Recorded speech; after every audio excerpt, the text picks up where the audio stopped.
Good evening, ladies and gentlemen. Nice to see you tonight.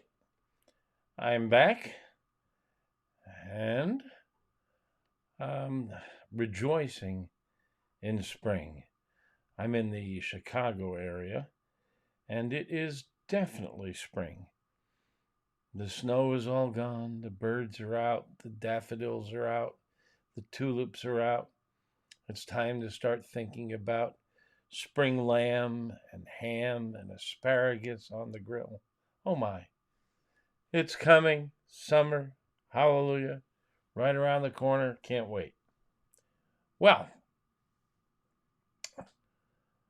tonight I thought I would discuss a couple of rough topics that are on the back of my mind, and then we can just open it up to question and answers. If you're out there, if you're either on Facebook, YouTube, or Twitter, I'd be grateful if you'd click on the comments and just confirm that you can hear me and that I'm coming through, because I am not terribly skilled at this broadcast equipment, and we have struggled with technical issues in the past.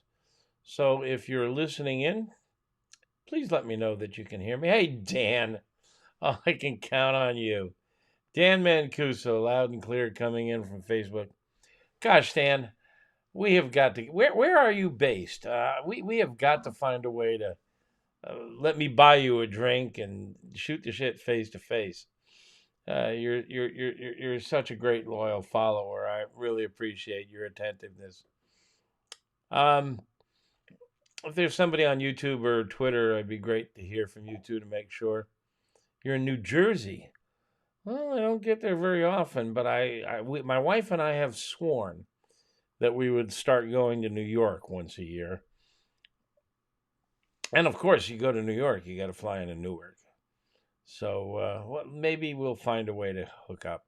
I'm in the Chicago area, Dan, and if you, yeah, Dan, when I have my new book come out next spring, I go on book tour. Hopefully, it'll bring me through your neck of the woods. But if you ever find your way into the Chicago metro area, please let me know. Um, so, a couple of topics I wanted to touch upon. Um, I, uh, I hang out on Twitter a bit because there's some interesting conversation, some interesting people, and it's an interesting medium. I know that Elon Musk is not the nicest of all people, and he's difficult. His decisions are difficult, but the rest of the world is interesting. Although I wanted to touch on something I'm sensing, not just on Twitter, but it really rears its ugly head there, and on other social media and elsewhere. And I've touched briefly upon it in the past. I just wanted to talk very briefly about it tonight, and that is snobbery in the barbecue world. If you've followed me, if you know anything about me, you know that I had a career in wine for many years. I was a wine buyer for a chain of liquor stores, two chains of liquor stores, and uh, I wrote a syndicated newspaper column in the Washington Post and Chicago Tribune and elsewhere. So I know a little bit about snobbery, and I sense it creeping into the barbecue world a little bit. I find, I was in a line at a grocery store and somebody was buying hamburgers and hot dogs, and the cashier said something about, oh, it looks like we're having a barbecue. And he said, yeah, I love barbecues and I love having my neighbors over. And the guy in line next to me was mumbling under his breath, that's not barbecue. There's this sense that unless you're cooking low and slow, large cuts of meat over indirect heat with wood, it's not barbecue. And, you know, um, linguists often look at common usage of a word, and barbecue is commonly used to mean anything you're cooking out on the grill. So I undertook a study a few years ago to read all the definitions of barbecue and to dig into the historical use of the word and try to divine a meaning. What is barbecue? And I think I finally came down with it. And I've written about this on AmazingRibs.com, and it'll be in my new book in an abbreviated form. But I think the solution is pretty simple. If it involves smoke and fire, it's probably close to barbecue. It's probably barbecue. Barbecue in general has smoke and fire. And whether you're doing hamburgers, hot dogs, brisket, low and slow, or hot and fast, it's all a form of barbecue.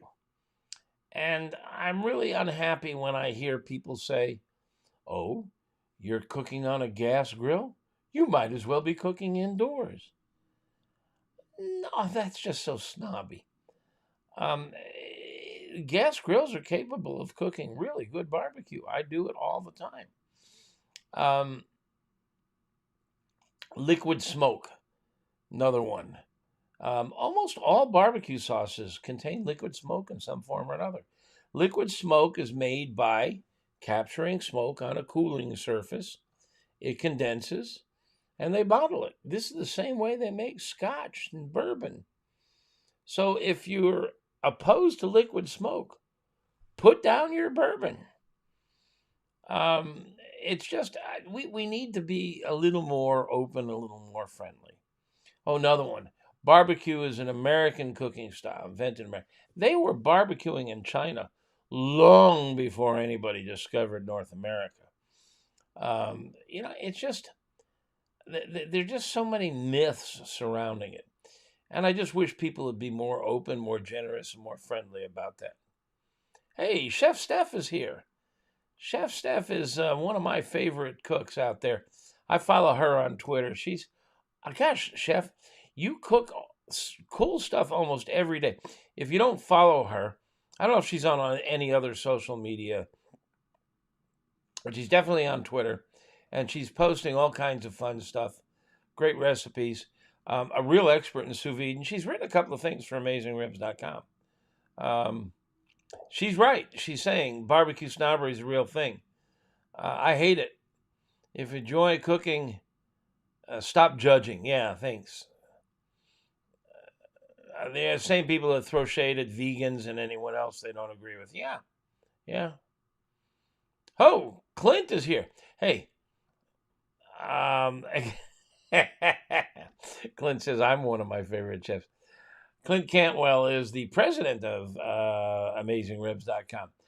I don't know if I've shared a lot of what I'm up to, but I turned 75 in June, and, I'm the classic entrepreneur. I started a little business, and I've tended it, and I've grown it. And that means I've worked 7-day weeks, 10 to 12 hours a day. I don't take many vacations. In fact, I just took my first vacation in 5 or 6 years. I watch occasionally Shark Tank. And I see these people go on Shark Tank. And they have great dreams, great concepts, great ideas. And they're going to quit their well-paying 9-to-5 job. Partially because they hate their boss. Partially because they don't like to work. Partially because they think they're smart enough to start their own business. And they don't understand that they're trading in one boss for multiple bosses. Because when you start your own business, the bank becomes your boss. Your employees become your boss. You have to work long hours, especially if your business is in your home, as mine is. There's the dining room right out the door there. You're done eating dinner, and there's the computer glowing at you, and you could get some work done because it's needed. I really want. I've done some things where I was on panels at Cornell University to judge entrepreneurial concepts, and I'll tell you, before you quit that 9-to-5 job, that comes with health care. It comes with 2 weeks paid vacation. That's weekends off, think seriously before you throw down your own business. I know there's a romance over the American entrepreneur as the savior of the American business. It's a rough haul. So, where I'm going with all this is at age 75, and who knows how many more years I have left, I've been handing the business over gradually to Clint Cantwell, who is in attendance tonight. Doesn't often hang out with these things, but I'm glad to see you here, Clint. Clint is the new president of AmazingRibs.com. I'm the CEO, which is mostly just a title. Clint is driving the bus now in many, many ways. We consult, we talk, I advise. I still retain veto power, but I don't need it very often. Clint is so capable, so smart, and you can watch him grow AmazingRibs.com. And together, Clint and I have pulled off a pretty major coup lately. This is cool. We have not really announced this yet, but we just bought a website, Barbecue Stars, BBQ Stars, bbqstars.com. bbqstars.com was launched in 2019 by a very clever entrepreneurial woman out of Tulsa. She's friends with Richard Alexander, who is the president, the owner of Hasty Bake Grills. Really great grills. I love my Hasty Bake. And they cooked up this idea that they were going to hire a video team and select a dozen barbecue stars and send the video team to each of them and videotape, sit down with them and tell their story, and then tape them cooking, talking, teaching recipes, technique, methods. And they did together 12 barbecue stars and 120 really good broadcast quality videos. And they launched it in 2019, and they sold subscriptions to it for $299. And they sold about 1,500 subscriptions, and they made a few bucks, and then it just kind of petered out. But these videos are fantastic. And I hated seeing them just quietly in the backwaters of the internet. So we bought them. We bought all 120. We bought bbqstars.com. You can go there, bbqstars.com. You can't get in yet. We're trying to hook up the logging in and we're going to give all 120 videos to members of our Pitmaster Club. Used to cost $299 for membership. It's now $35 a year. If you join our Pitmaster Club, all the benefits that we normally give you, and there's lots of benefits, free ebooks, discounts on products and services, all kinds of cool stuff in the Pitmaster Club. To read more about it, go to AmazingRibs.com/Pitmaster and read about the membership and take a 30-day free trial. But we're going to hook up these 120 videos, and our members will get them free. And there's some really good cooks behind them. Among them, Barbecue Hall of Famer Tuffy Stone, whom everybody loves and knows. He's won so many competitions. There's Harry Sue out of L.A. Harry, who has Asian blood, brings Asian flavors to grilling and barbecue. Really talented, really interesting recipes.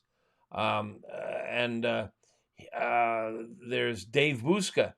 Dave has won numerous championships, including on television, competition barbecue championships, and he makes injections, and all 10 of his videos are different phases of preparing chicken for competition.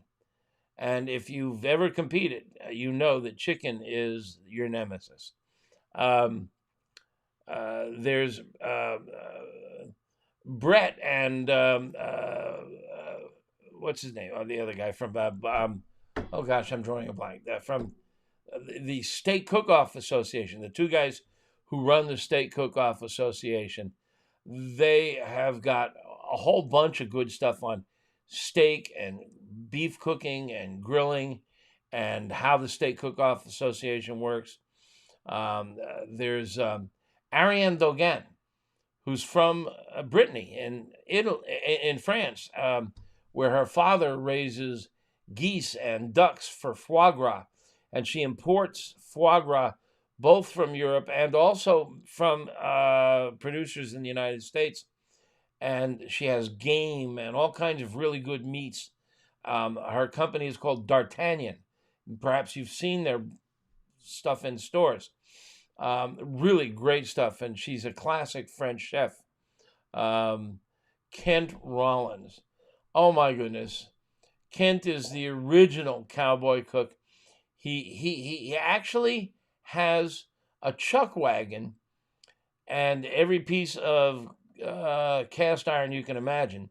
And he was for many years following cattle drives and cooking for the cowboys. And he talks about how he cooks for cowboys on a cattle drive in the open. I mean, this, if you're a camper, this is really great stuff. Matt from Meat Church down in Texas. He's done a lot lately with pellet cooking. Matt is so talented, so creative. His videos are really wonderful. Chef Tim from Springhouse in North Carolina, and also Dean Fearing from Fearing Restaurant in Dallas, two full-time professional chefs who employ live fire and smoke in their cooking. Really great stuff from them too. There's just some really extraordinary videos. And we just closed the deal last week. And so now we have all 120 of these videos are ours. Go to bbqstars.com and there's a teaser. There's a little bit of video there that'll give you a sense for what's coming. But they're really first-rate, high-quality, broadcast quality videos. And they're about to become free to members of our Pitmaster Club. So if you've toyed with the idea of joining, now's the time. So that's the news from my end. I thought tonight, I instead of having a cooking topic, I just got off my chest my little concerns over barbecue snobbery. I thought we'd do an AMA, Ask Me Anything. We usually do that later on in the broadcast, but let's just rock and roll with that tonight. If you've got any questions, we want to argue? I love a good argument. Bring it. I'm looking at the comments so far. I see a couple of my Pitmaster Club members are here, and I hinted at this in the Pitmaster Club, so now they're responding to it. That's good. Jesse St. John, good evening, Jesse. And Matt Jeremy, Bykowski, Chef Steph, Dan Mancusa. Dan's always here. Hit me with your questions. Hey, it's spring. Are you planning on a ham for Easter? Lamb? Leg of lamb? How many of you out there like lamb? I have often said, if you placed me equidistant between a rack of lamb and a ribeye steak, they're both the same muscles from different animals, I'd die of starvation trying to decide which one to eat first. I absolutely adore lamb, and those people who say they don't like it, it's because they've never had it cooked properly. Lamb is a red meat, and it needs to be cooked just like beef, just like steak. Loin chops and rib chops, or the rack of lamb, which is the rib primal, are absolutely the best cuts on the animal. Shoulder and leg are also very good, but loin chops and rib chops, if you can get them, you grill them the same as you would a ribeye steak. And you cook them to 135 to 140. Normally I cook a ribeye in the 130 to 135 range. Lamb I take a few degrees warmer, but it is just gorgeous. Pink, juicy, marvelous flavor. And you don't need any mint jelly or anything like that. In fact, that horrifies me. Um, Now, if you want to fiddle with flavors, the classic flavor combo for lamb is rosemary and garlic. Those two flavors work beautifully on lamb, and I encourage you to play with them. So, rosemary and garlic, lamb on the grill, hot and fast, hot and fast. Unless you're doing a rack. A rack is it's 8 bones wide and it's maybe 10 inches. All right, there we go. Maybe 8 or 10 inches. And it's a rib. It's a rib section, so it's got 8 ribs and 8 chops, and you can cut them into individual chops.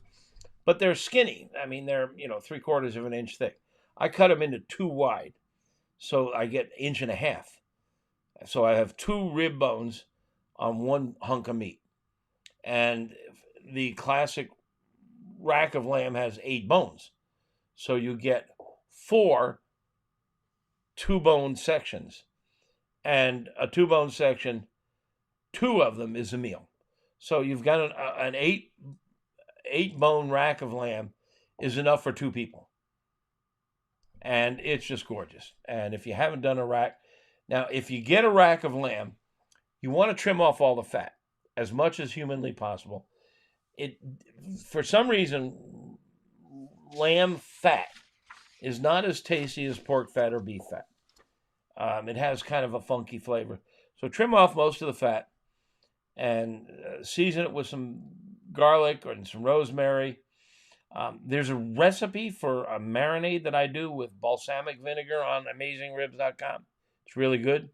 I recommend you take a look at that. And spring lamb. It's spring. It is spring.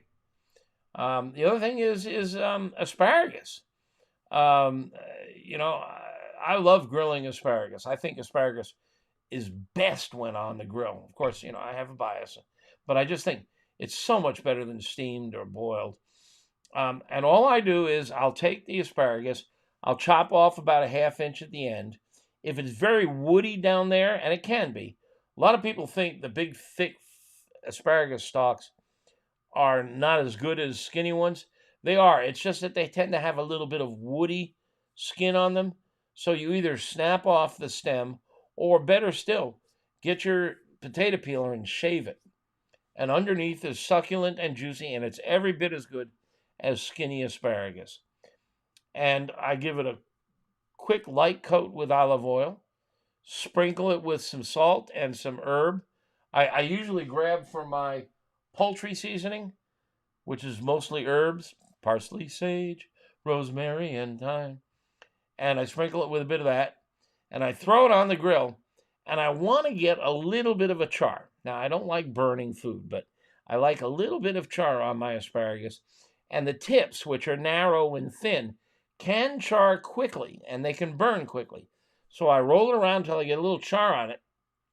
And I like to use a product called Grill Grate. And if you're not familiar with them, it's a special grate that you put on your grill, but it's got a solid bottom that keeps... Asparagus likes to jump into the fire and commit suicide. This keeps that from happening. But the other thing is I will, after it starts to get some char and some color, you take them and move them so the tip is out of the way of the flame. So it's either hanging over the edge of the grill, or if you've got your grill set up in 2 zones, it's hanging over into the indirect zone. And I'll tell you, they're just as good at room temp as they are hot off the grill. Often I will start them before I do the meat. I'll start the asparagus, cook the asparagus, plate it, bring it inside, and then throw the meat on, and we'll eat it at room temp. It's marvelous. Absolutely marvelous. And then, of course, there's ham. It's springtime. Easter ham is traditional. I mean, you can buy a raw ham. Ham is technically the hind leg of the animal. And you can buy a ham that is raw, just like, pork butt or ribs. And you can season it and grill it or smoke it as you wish. But most of the hams that we buy have been cured, which means they've been treated with salt and sodium nitrite. And sodium nitrite is a preservative. And that's what turns ham pink and gives it that distinct hammy or bacony flavor that we all love. If you buy that kind of a ham, like a spiral ham or something, that stuff has been cured and it's usually pre-cooked and pre-smoked. Check the label to make sure it's pre-cooked or pre-smoked. And if that's what you've got, all you have to do is heat it. It's been pre-cooked. So like a hot dog, all you got to do is throw it in an oven, or in this case, an outdoor oven, which is a grill. You know about setting up your grill in two zones. You got a hot side and a non-hot side. Put it in the non-hot side away from the flame and just let it roast under convection airflow. Keep the temperature down. Bring it up to about 145 and you're ready to go. But if you like, just before you're done, give it a coat of a glaze. You can go simple. You can just buy a jar of peach jam or jelly and give it a painting of that. On AmazingRibs.com, there's a recipe from Chris Lilly, Barbecue Hall of Famer, his classic ham glaze, which is apricot jam along with some mustard and other good stuff. Fantastic. I like to put the glaze on and then wrap it in foil and let it warm gently in the foil. And juices come out. So you collect maybe half a cup of juices, and that makes a great sauce. So you slice the ham, put it on a plate. Oh, and there's something else. There's one of the ham pages on AmazingRibs.com, I don't know which one, has an illustration on how to slice a ham. That's a pain in the butt for many people because it's a leg and there's a knee joint in there. So you have two bones hinged at the center, and slicing it has caused more aggravation and pain. And I have an illustration. I hired an artist to draw it. Shows you how to slice a ham properly so you get beautiful, even slices and you're not making an ungodly mess of the stuff. So that's, your classic spring dishes. We have somebody who says, greetings from Russia. And I can't read his name because it's in Cyrillic. The greetings to you, be whatever your name is. Thank you for coming. And Gary Hammond from Canada. Oh, we have an international audience tonight. My goodness. I'm looking down the comments to see if there's any questions. Dan Mancuso has a great question. On the topic of snobbery, can I taste the difference between food cooked on a pellet smoker versus a charcoal smoker? I have a great gas grill and a charcoal smoker, and I'm thinking about getting a pellet smoker. Pellet smokers, and I'm glad you call them smokers because a lot of them call them grills. They're not really good at grilling. I mean, if you think about it, there's a flame, but it's underneath a metal plate. And so that's the same configuration as your indoor oven. It's an indirect oven, and you're not cooking over direct flame. So you're not going to make a great steak that way. You need exposure to infrared radiation flame to get a great sear on a steak. You can get great flavor, but you're not going to get a great dark mahogany crust from a pellet smoker. So it's best thought of as a smoker, not as a grill. If you've got your head around that, and so if you want to grill a steak, you're going to do it on your charcoal. And you're not going to get a great sear on a gas grill either. So if you want a great sear for steaks, burgers, chops, do that on your charcoal. On your gas grill, chicken, fish, things where you don't need to get that great dark sear. You don't need that intense infrared radiation. And on your pellet smoker, the lower the temperature, the more smoke flavor. And that's because it burns slower and less completely. If you turn up the temperature on a pellet smoker, it burns hotter and it's a more complete combustion. And that burns off more of the impurities, so you get less of a smoke flavor. But they're marvelous. And yes, there is a difference in flavor. But it's not a bad flavor. It's a very nice flavor. I like to think of it in orchestral terms. The charcoal grill with smoke on it is your brass band, and it's big and it's rich and it's flavorful. Your pellet smoker is more of a string quartet. It's delicate, elegant, complex, but not as powerful, not as intense. And I use it a lot. I use it for, I just did, 2 nights ago, I did an 8-ounce piece of boneless halibut. And I just threw it on there for about 2 hours, brought it up to about 135. It came off golden yellow. I flaked it, and I made like a tuna salad, only I made a halibut salad with some really nice, I went off the edge of the charts and made a really nice recipe that's going to be in my new book. I call it Youper fish because it's similar to the smoked fish salads that they make in the Upper Peninsula of Michigan called the Youper, get it? Ha. And they're delightful. And I made a Youper halibut salad with smoked it on my pellet smoker. It was just wonderful. So it's pellet smokers are a good place to go when you want a delicate, elegant string quartet. So go for it, Dan. And the other thing is they're dead simple, easy. You walk out, turn it on, 15 minutes later, throw the meat on there, and then go to watch the Little League game or the dog competition, whatever. And it's still chugging along, and it's got digital thermostat control. Nothing could be simpler. Wonderful. And yes, what brought the question on was snobbery. Yeah, there's an awful lot of barbecue snobs who just think that's heresy. Too bad. Okay, Tim Morgan, lamb, parenthesis, mutton in New Zealand is a yes for me. Now, in this country, I don't know about New Zealand, and New Zealand is famous for lamb. We differentiate between lamb and mutton.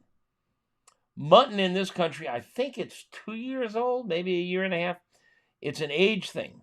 Lamb is a young animal, and it has a very different flavor than a mature animal. And it's due to that fat. I was talking about the fat flavor in lamb. It's not my favorite. So we talk about mutton. Now, there's, in Kentucky in particular, there's a bunch of barbecue joints whose specialty is mutton. And they cook it like pork shoulder. They take the lamb shoulder or the lamb leg, and it's not lamb, it's mutton. It's a mature animal. And they smoke it, and it's very nice. But lamb itself, young animals, and I really want to differentiate. And I think that's one of the reasons why so many people in this country dislike lamb is they've been getting mutton. And mutton has a very distinctive, I don't want to use the word gamey, but it's the closest thing. It has a very distinctive animal flavor. Whereas lamb, young animal, has much more of a red meat flavor. So we differentiate between it. And I don't know if that's the case in New Zealand, Tim. But I much prefer young lamb to mature mutton. And I forget where the line is drawn. If anybody out there knows, maybe Clint will know. But I think it's a year or 2, year and a half, somewhere in that range. When the animal matures, the flavors start changing.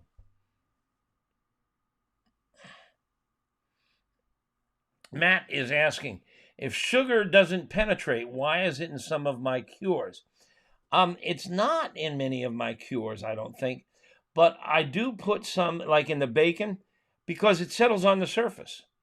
So even though it doesn't penetrate, it still gets on the surface, like the bacon cure. Bacon is a thin cut. It's pork belly. So the sugar will settle on the surface. The salt will penetrate. Absolutely. And we've talked about this in case you're not familiar with it. Whatever you put on meat, it's not getting in. Meat is pretty impenetrable, but salt gets in. Salt is just 2 little tiny atoms, sodium and chloride, They get wet, they get ionized, they create an electric charge, they penetrate deep. But sugar is 23 atoms. And garlic, I don't know how many atoms there. And they just can't penetrate. They can go into the little tiny pores, cracks, and crevices on the surface, maybe get an eighth of an inch in. So I'll throw sugar or something into a cure or a marinade if I'm trying to flavor the surface. And on some of my cures, I am trying to flavor the surface, but the cure is for the interior. That's the salt.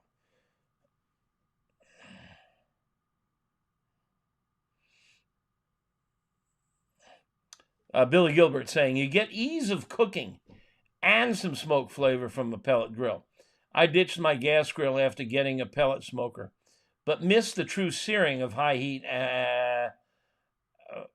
Searing from high heat has or charcoal, gas or charcoal. Yeah, and you know, I think the same problem happens with most gas grills. You just don't get enough high. It's I'm going to get picky here, technical.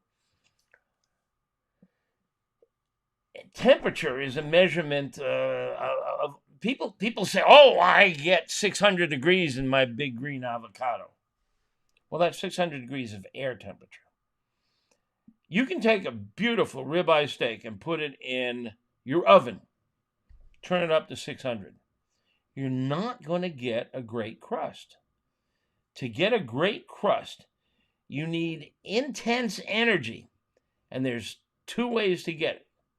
One is to lay it on a hot metal plate, like a metal pan. That's conduction energy, and it's really intense. The metal is concentrated energy. Think about this, and I've used this analogy before. If you've heard it, just forgive me for repeating myself. Go turn on your oven, turn it up to 225. We'll get it preheated, open the door, and put your arm in there. You can do this. Not going to hurt. Not even going to burn the hair off your arm. It's hot air, 225. Now, touch the side of the oven. When you get back from the hospital, you'll understand the 225-degree metal is different than 225-degree air. That the energy transmitted from the metal is different than the energy transmitted from the air. And that's because the molecules are more closely connected and more intense. They absorb and transmit more heat than air. And the other way is to get a great sear on a steak is from infrared radiation. And that's along the scale of radiation. And infrared comes from essentially red, glowing coals, flame, mostly coals and flame. So on a charcoal grill, there's a lot of infrared radiation coming from the charcoal. And you can get a great sear over charcoal or wood. But on a gas grill, most of them have little metal flavorizer bars that cover the tubes, and they reduce the amount of infrared getting through. Take those off, and you're exposing the meat to direct infrared flame, and you can get a great sear. The reason they're there is that they protect the burner tubes from dripping fat, clogging it up and everything. And also, drippings hit those metal flavorizer bars and vaporize and create good flavor, but you're not getting infrared radiation. Most gas grills cannot make a great sear. And I know that some of you are going to write me and say, I get a great sear on my steak. You're not. You're just not.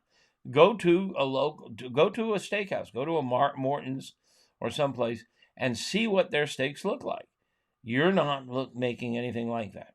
Now, what most of them are doing is they're cooking with gas, but they're cooking with a special infrared burner. It's a broiler. It's above the meat, and it's a ceramic plate with lots of little holes. It looks like a honeycomb, and it makes massive, intense heat and infrared radiation, and that's how they get great sears.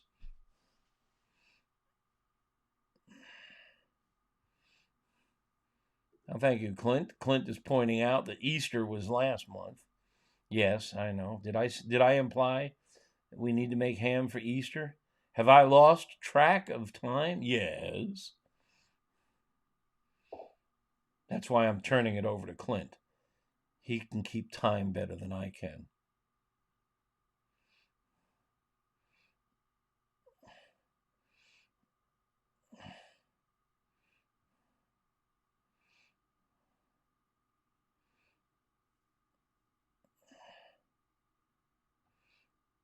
Yeah, Tim Morgan. I guess you're down in New Zealand, Tim. He says when he cooked for a Maori sheep shearing gang in New Zealand, if I remove the fat from the lamb or mutton, I was just about shown the door. Some cultural groups love that fat. Yeah, taste is a matter of taste. And the lamb fat has a distinctive flavor, and I'm not surprised that some people love it. I don't care for it all that much. John Scheer, I use Grill Grate, and they're great. Pun, pun, pun. Also use the flat side for smash burgers. By the way, I'm the one that told them to turn them over and use the flat side for smash burgers. It hadn't dawned on them yet. I also told them that if they throw pellets or sawdust in between the rails, it's great for smoking. They hadn't figured that out yet either. I'm an early adapter of Grill Grate. If you're not familiar, go to my website and look up Grill Grate. One word. They're really a clever design. They replace the grates on your grill, and they do a really nice job of evening out the heat. And there's some fun stuff you can do with wood chips or pellets or sawdust. Yeah, Rich Conley says raw ham. Just cut it off the hog. It's called green ham in the South. Yeah, that green pork, green ham. Yeah. Mm-hmm. And you can buy raw ham. You can go to your butcher and order a raw green ham, and you'll just get pork. And you can do with it as you please. In fact, you can cure it, and we have recipe and technique for curing a ham, just like you would buy a cured ham. You can do it at home. It can take like a month to get the cure all the way to the center, depending on how thick that leg is. Or you can just smoke it like you would a pork shoulder, and it's delicious.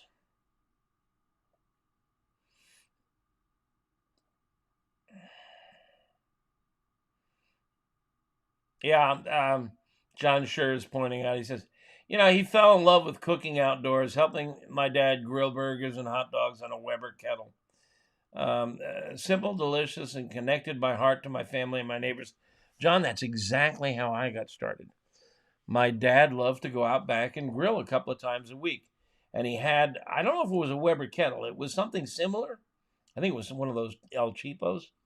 Now, we're going back into the 50s and 60s. But his specialty was flank steak. And he'd go out back and grill it. And I'd come out and hang out with him. And I just loved the smell of the flank steak. And he'd do burgers and hot dogs, and that was fun. And every now and then he'd let me have a sip of beer, which might have cemented my interest in barbecue. So we have the same origins, you and I, John.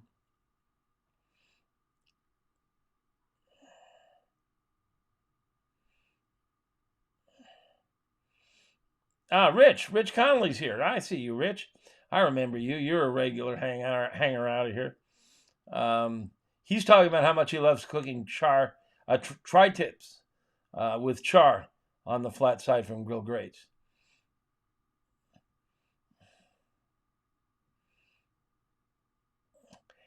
This is interesting. Brian Colton is Eastern Ontario. Some of us have tried to smoke venison.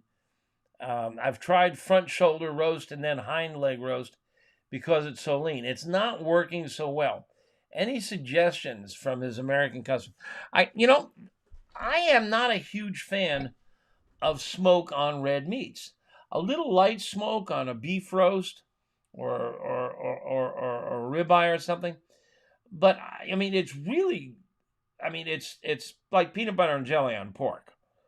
But you can get too much smoke on red meat, and I don't think it has to do with the fact that your venison is a different species or has its own unique flavor, or that it's lean, which it tends to be. I just don't know that it it works all that well with smoke. I prefer to grill red meats, get a little light smoke from the grill process. I prefer to get a good crust with some herbs and some flavoring and some rubs. I've got a beautiful red meat rub here, which you can order um, on venison. And I agree. I've not had great luck with smoking venison or red meats of any kind, lamb, beef. I'm just not a huge fan of it. Tim Morgan says, I'm right about lamb versus mutton. New Zealand supermarkets are starting to use the general term lamb. New Zealand being a major sheep grower. Yeah, New Zealand is huge for sheep. Many names associated with sheep. We do import a lot of New Zealand lamb. I have tasted it, and it's good. I think I like California lamb a little better, but not a lot.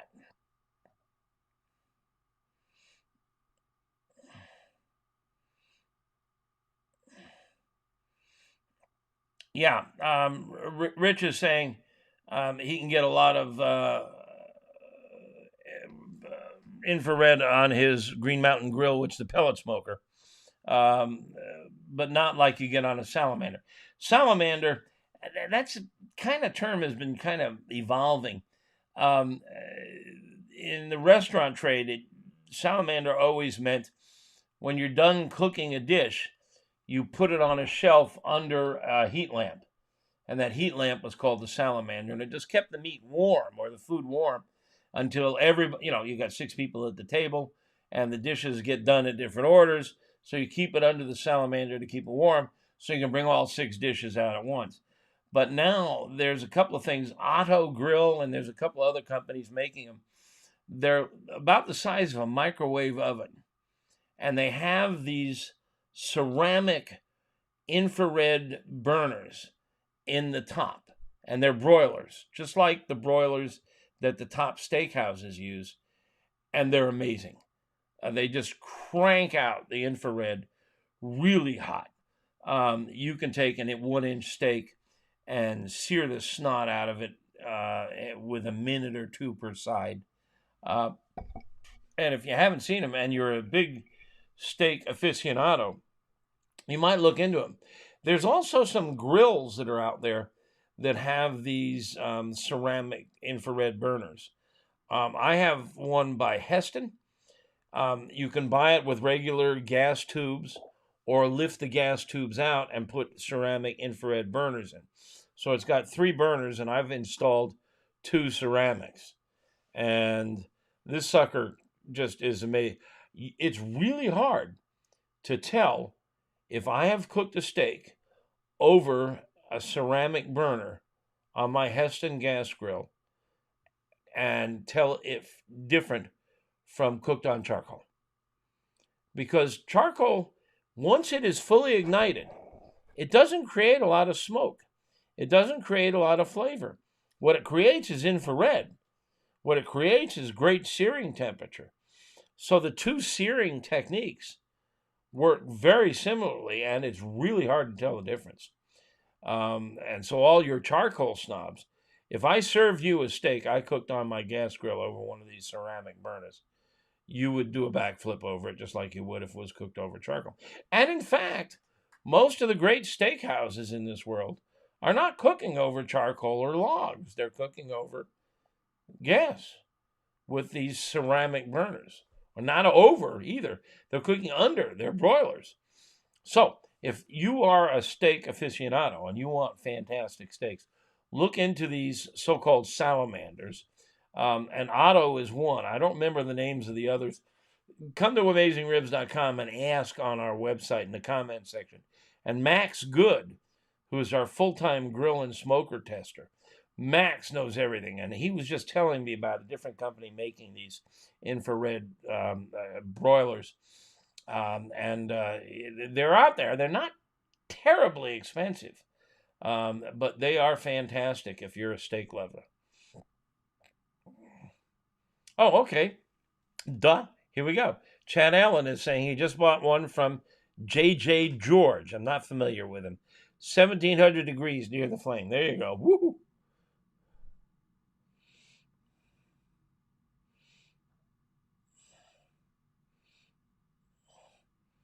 Cat's Steel says his infrared burner does fine. I don't know what kind of infrared burner he's talking about, but yeah, that's what you want, infrared. Many gas grills have what they call a sear burner, and basically it's just a tube close to the meat. It's better than underneath the flavor bars, but I don't know. Still prefer charcoal. Yeah, Tim's pointing out that throw sawdust in between the grooves or pellets or chips on your grill grates. And I do fish that way because fish cook so quickly. You get a fillet of salmon and it's maybe half inch, 3/4 of an inch thick. It's done cooking in 15, 20 minutes at the most. So if you put them on top of grill grates, you've got this gap of about 3/4 of an inch between the surface, the top of the rails, and the bottom of the rails. And you can throw these sawdust or pellets down there, let them get smoking, and then put the fish on. And it's, the smoke is 3/4 of an inch from the fish. I've done Chilean sea bass that way, and it comes off golden color in 15 minutes. Great technique. Yeah, Pete LeRay. Yeah, throwing pellets on a Weber. Weber. Are you talking about a gas or charcoal? But pellets are wood. There's no binders in them. There's no glue, no, foreign material. It's just wood, sawdust. And in fact, if you take a handful of pellets and throw them in water, they dissolve into sawdust instantly. So yeah, pellets are a great source of smoke flavor. You can throw them on a charcoal grill. You can on a gas grill. I mean, if you throw them into a gas grill, they're just going to fall out of the bottom. But you can put an aluminum pan or a cast iron pan on top of the burners, and they should smolder, and you'll get some smoke that way. Now, this is interesting. A lot of people say they want a lot of smoke. When wood smolders, the flavor isn't as good as when wood burns. Yep. You want the wood to catch fire and burn with a yellow flame. And that's because it's burning off some of the impurities that give the food a slightly different flavor. If you burn off those impurities, you get a cleaner flavor. You get what they call blue smoke. You can't see it. They call it blue smoke because it's almost invisible. And that's because the particles that come off the wood in combustion are so small, they don't refract light. So if you're seeing big puffs of white smoke, it's a good tasting smoke, but it's not as good as blue smoke, which is almost invisible. So if you're working on a gas grill, if you can get a pan, like a disposable aluminum pan or a cast iron pan, put it right down on top of the burners and get that wood burning. Now, it's going to want to smolder, but if you can light it with a match or one of those, long Bic lighters or something, and if you can get it burning, you'll get good flavor. But even if it just smolders, it's good flavor. If I'm looking away, it's because I'm reading your comments. In fact, let me just move them over a little closer.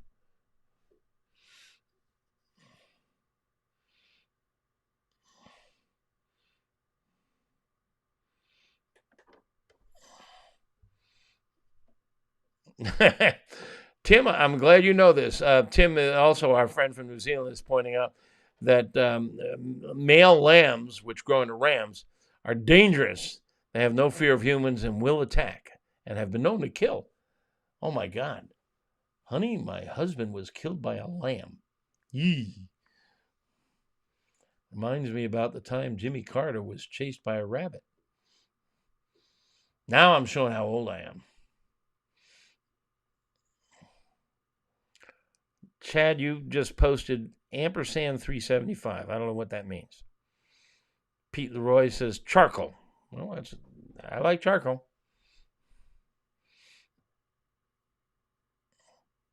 Oh, Pete Leroy, good to meet you. It was good meeting you in Greendale, Wisconsin. I was just up there earlier last year. A really nice little barbecue store. I can't remember the name of it. Maybe you do. Oh, it's $375, not ampersand, says Chad. For what? Is that for the salamander? Yes. Okay. You're the one who said earlier you bought a JJ. So $375 for a JJ George infrared salamander. That's not outlandish, I don't think. I mean, if you're a steak lover, I mean, you go into a steakhouse, you're spending $40 on a steak. And you can go to your butcher and get a really good steak for, half that price. Put it on a salamander, and wow, yeah, yeah.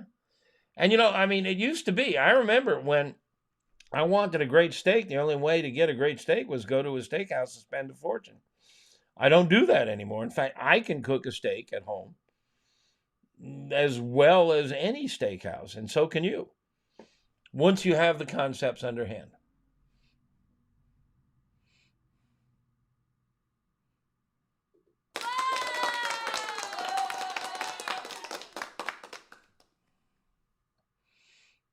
Okay, all right, Chad's.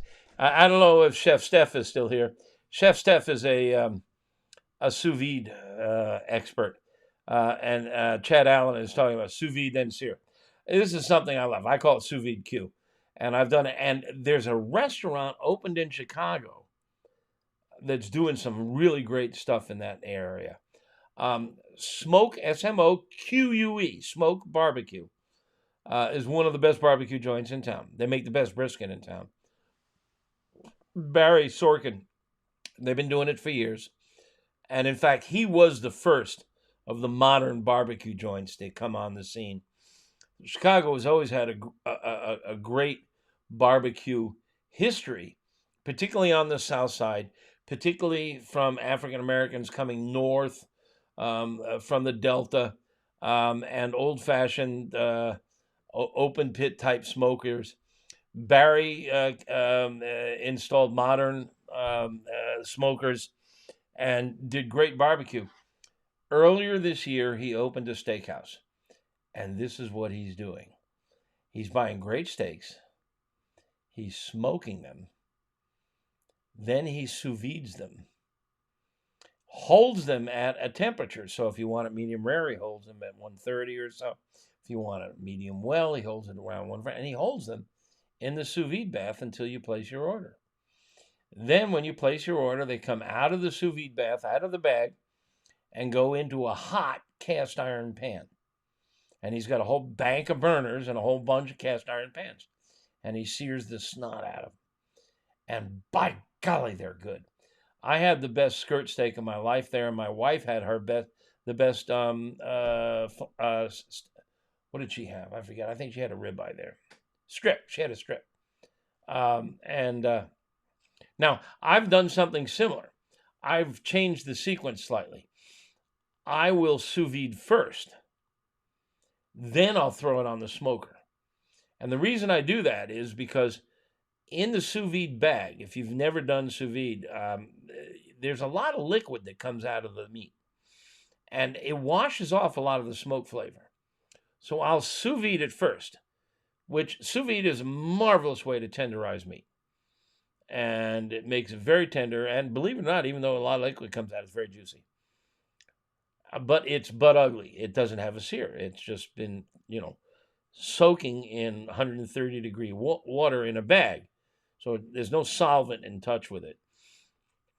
And then you take it out and throw it in the smoker so the smoke sticks. And you get a good smoke flavor that way. And 20 to 30 minutes is all it takes. And I throw it on my pellet smoker. Sous vide it first, onto the pellet smoker for 20 to 30 minutes. And then I sear the snot out of it.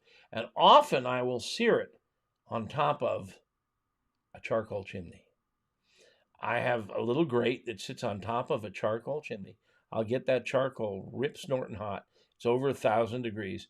Put that steak right on top of the charcoal chimney, 2 or 3 minutes on either side, and I have a killer sear. And it's fantastic. Absolutely fantastic. Some of the best beef I've ever eaten. So if you have sous vide, you might want to try that. It's a really great technique. Either smoke first or sous vide first. Play with both. See which one you like better.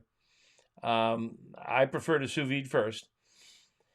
And then sear it. You can sear it in a cast iron pan. And you know, we talked about pellet smokers being like your indoor oven. They don't have infrared per se in most cases, so they're not great at grilling and searing. But you can put a cast iron pan in there, and that cast iron pan will get hot. It's just like the side of that oven. Even though it's only 225 air temp in there, and you can't sear in that cast iron pan at 225 is hot enough to sear, and you can crank it up to 400 or 500. So you can put the steak in the smoker, give it 15 to 20 minutes of smoke, crank it up, get that cast iron pan hot, and then slap it in the pan. Get a great sear on both sides. And whoop-de-doo, and away you go. That is just fantastic. Can you tell I have a new toy on my broadcasting?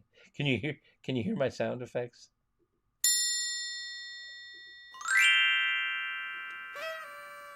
All right, that's enough of that. Yeah, that's it, Eric, at Barbecue Supply Company in Greendale, Wisconsin. Really nice people. Oh, and Eric is here from, okay, so now I know we are broadcasting on Twitter, which I have not been successful at doing. Thank you, Eric Olson, here from Twitter.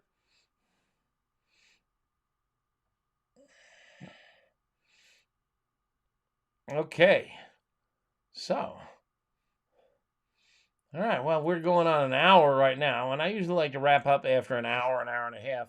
I'll hang out if you got some more questions or a topic you want to discuss. Eric says he met me at Wanamaker's. Wanamaker's is a really nice garden supply store, and they've turned over a little teeny corner of the store to the barbecue department, and it's been creeping away. It's getting bigger and bigger, and he's got everything. And Steve Crass is the Wanamaker's is in, I think it's Downers Grove, Illinois, western suburb, just off of Ogden Avenue, almost to Naperville. I mean, really great garden supply. If you need chaise lounges, garden trellises, or whatever, they've got it all. But their barbecue department, and he's got hundreds of rubs and seasonings and sauces, and a nice variety of grills, smokers, griddles, and it's been creeping. They're letting them have more and more floor space there. And every year in the spring, coming up soon probably, they do a big event for barbecue, and they have usually I'm there, and that's probably where we met, Eric. Nice little store, and Steve's just a super guy. And up in Greendale, Wisconsin, that was a great visit.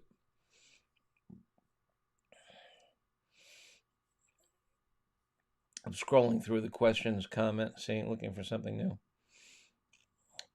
Tim continues to warn us about grown lambs and rams. All right, Tim, we get it. They are dangerous when hand-reared. Why would they be more dangerous if you've hand-reared them? Whatever. Animals are animals. There's a cure for that. You know what it is. Eat them.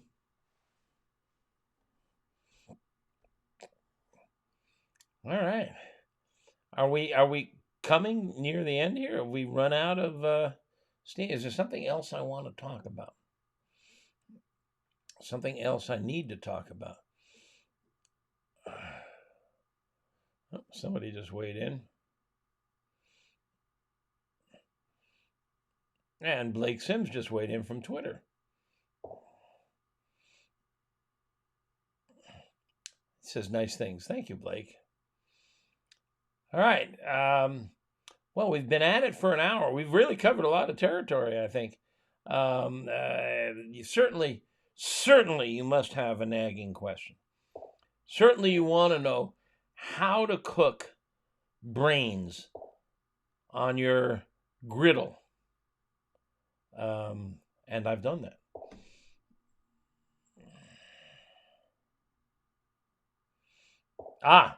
Chad is correcting himself. They're not, the JJ George is not 375. They're 4.25 for the BB King Salamander. BB King, it's named. Now you're talking. BB King Salamander. I love it. Yeah, Sal's asking a good question. My recommended cooking method for an economical cut of meat like beef round. Beef round is essentially the top of the leg or the hip, and it's a hard-working muscle. Doesn't have a lot of fat, so it doesn't have a lot of flavor, and it can be tough. It's got a lot of connective tissue. Hard-working muscles have tough connective tissues. And that's why they're often less expensive. And that's where a lot of the best ground beef comes from. And of course, if you're buying round, you can grind it and make yourself really good burgers. When I do brisket, I always say I trim the fat. Almost all the fat comes off because I want my seasoning on the meat, not on the fat. I want people to eat the seasoning. If you put it on the fat, they're going to cut off the fat. So I save the fat. And if I'm grinding ground round, I will mix in brisket fat. And I like a 70-30 blend. Now, the standard burger brown blend is 80-20. But I've been doing some experiments, and I'm pretty close to being sure about this. Every barbecue grilling expert will tell you, when you put a burger on the grill, don't smash it. Don't press down on it. I disagree. If you do it with an 80-20 blend, when you squish it down, the water or the myoglobin water, and the juices and the fat will squeeze out, and you'll end up with a tougher burger. But that stuff that squeezes out hits the coals or the flavor bars on your gas grill, and they vaporize, and they go back up and they flavor the meat. So you get a more flavorful burger, but a drier burger. Duh. What's the solution? More fat. Buy a 70-30 burger or make a 70-30 burger and grind it yourself. You can do it if you've got a hand, those hand grinders are very inexpensive and they work great. If you've got a food processor, you can buy a grinding or attachment for it. Or at the worst, you can just throw it in a food processor and pulse it. You don't want to turn it into a paste. You want it clumpy. But throw in extra fat. Get it up to 70-30. And it's interesting. It's not as simple as, because if you're starting off with, say, a 70-10 blend or an 80-20 blend, to get up to 70-30, it's not just a matter of calculating 10% and adding another 10%. I have a calculator on AmazingRibs.com that will ask you how much lean and how much fat are you starting with, and it'll tell you how much fat to add to get to 70-30. But in any case, with a 70-30 blend, you can smash your burger so that the juices drip down on the flame, on the charcoal or on the flavorizer bars, vaporize back up, and you get that marvelous flavor, and they're not getting too dry and hockey puck. So I'm doing 70-30 blends now. Now, I've also recently gotten my hands on a really nice griddle. There's my dog, Sandy. I've got myself a really nice griddle. And, of course, I've been doing smash burgers. And the Oklahoma smash burger is just a revelation. It's so much fun. I haven't posted the recipe on the website. It's in my new book.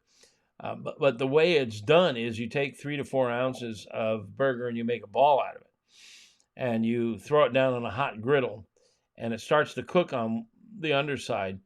And then you take an onion and you shave it. And you use maybe 3 ounces. So you got 3 ounces of burger and almost 3 ounces of onion.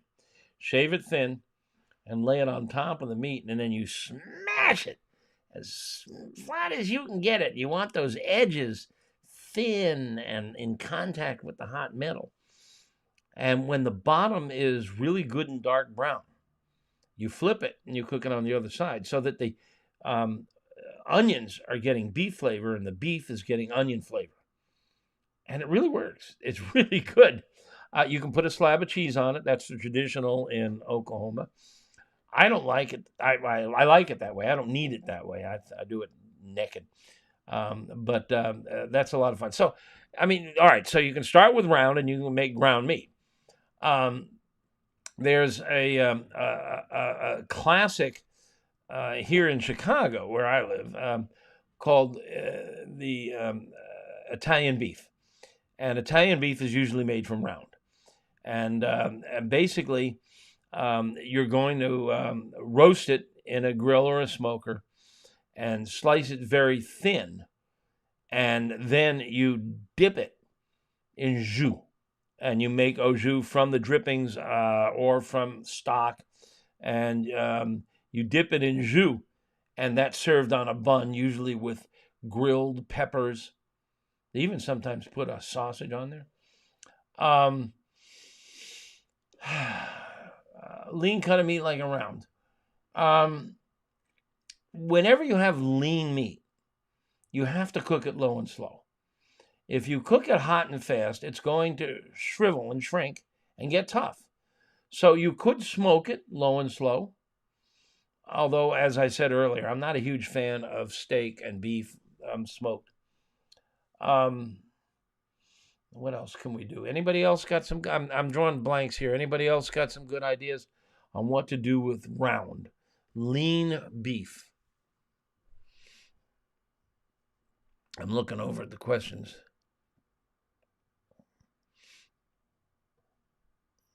Pete LeRay's asking, what's my finish temp for a Boston butt? He says he likes 202. I like 203. I mean, it's in the same range. It's just it needs to be wubba wubba. You know, you need to touch it and it needs to be like gelatinous. Jonathan, sure, any favorite Canadian cities for the food scene? Oh, I recognize your icon, Jonathan. I've seen you on Twitter. We've communicated on Twitter. Good to see you again. Well, I don't have a great deal of experience with travel in Canada, but I have some family in Toronto, and I am madly in love with Toronto. And talking about a food scene, we stayed at a B&B in Koreatown and ate in Korean restaurants and bibimbap and what is it, the Kensington Market? And then you go down to the Chinatown. And you have these open air stalls, a lot like San Francisco or in Asia. And I saw species of fish I'd never seen before. Toronto is a marvelous food destination. I absolutely love it. Jonathan says, cook brains thoughtfully.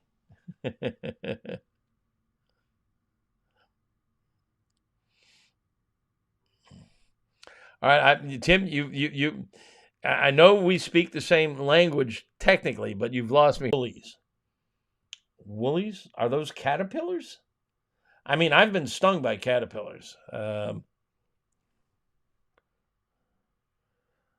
Jonathan, you're having some fun. You're both on Twitter and on YouTube.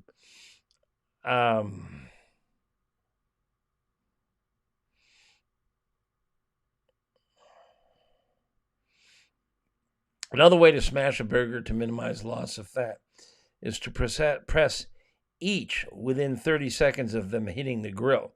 Lower temp means the fat is still solid, so less leakage of fat. Yeah, but the thing about smash burgers is if the griddle is hot enough, it renders the fat, and the fat melts out. And so essentially you're frying the burger.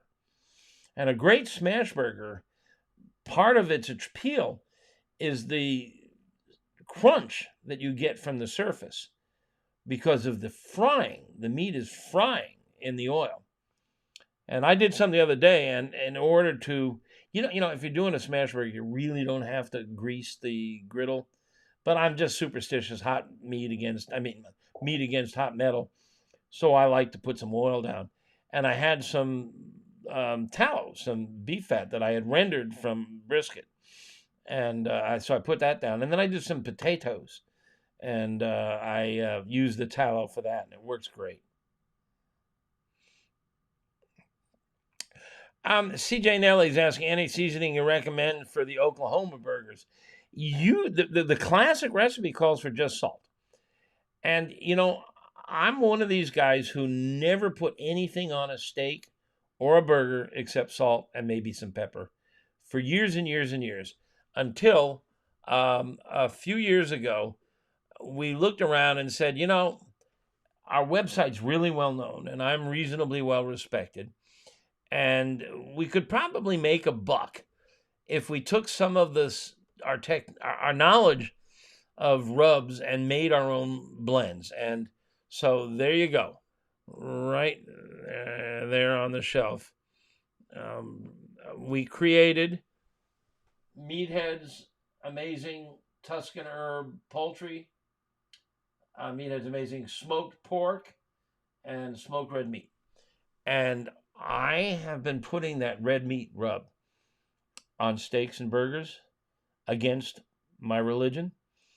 And by God, it's good. My wife, like me, was a salt and pepper gal. And she won't let me cook a steak without it anymore. It's really good on a burger. Really good. I mean, it's got all kinds of fun stuff in there. I think there's some coffee in there. I forget. But we really worked hard on these blends. I don't know if Clint's still with us, but he was a part of the formula solution. So,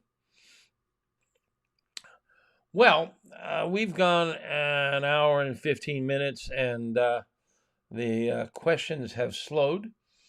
And I need to get a good night's sleep because tomorrow is the NFL draft. And you may know I live in Chicago, and we're picking number 1. And we've already pretty much, I think it's pretty clear we're going to take the number 1 quarterback, Caleb Williams. And then the big question is who do we get next? Because we have number 9 in the draft. So we're getting 2 good players. And then we have we have the fewest number of picks in the draft, only 4 picks. But they're in reasonably good positions. But number 1 and number 9 is real chance to get 2 players who make a difference. And it's kind of cool because usually if you're the number 1 pick, you're going to go to a team that sucks.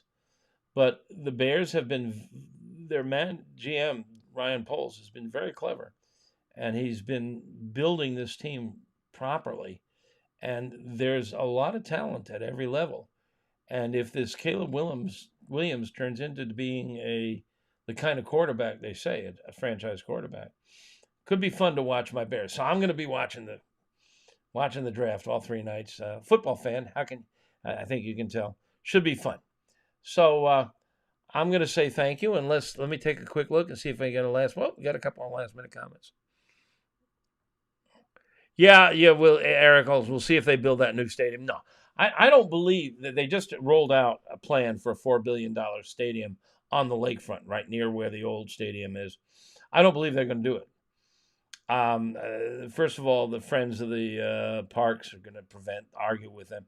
But second, I think they're a football team. They know how to fake. And they bought a property in Arlington, which is a western suburb, for $200 million. They own this property. And if they build out there, they can have the parking lot, they can have the concessions, they can build souvenir stores all around. They can do SoFi, what they did in LA. They can build a community around the stadium. If they build it in the city on that site, the city's going to own the land. The city's going to tap into them for parking and for concessions. They're not going to be able to control everything. Plus, the friends of the park are going to fight them. The lakefront is a tremendous asset to the city of Chicago. If you've not seen it, we have this marvelous stretch of public land, which is mostly green space, that runs along the lake. And it's just a playground. And there is a law that prevents you from building on it. So I think it's a fake. I think it's an RPO. It's a run pass option. and they're going to go to Arlington, and they're trying to fake Arlington into giving them tax breaks and build infrastructure to support it. I don't believe they're going to build in Chicago. That's just me, though. It seems like a lot of people disagree. Yeah, I mean the problem is, yeah, my buddy Keith and I, we love going to the Green Bay game in December, and it's 10 below. We go out there and we bring the hibachi and we grill steaks, and that's just part of being a Bears fan. We love it, but I just think, I think they're going to end up in Arlington. I don't, but I'm in the minority. I think a lot of people think they'll go back to the lakefront.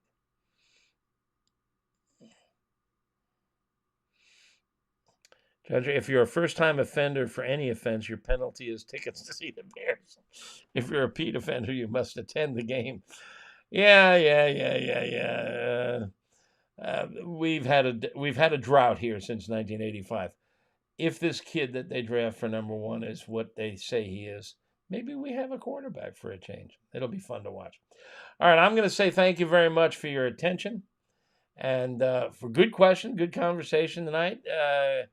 Have a lovely spring. It is marvelous to see spring finally here.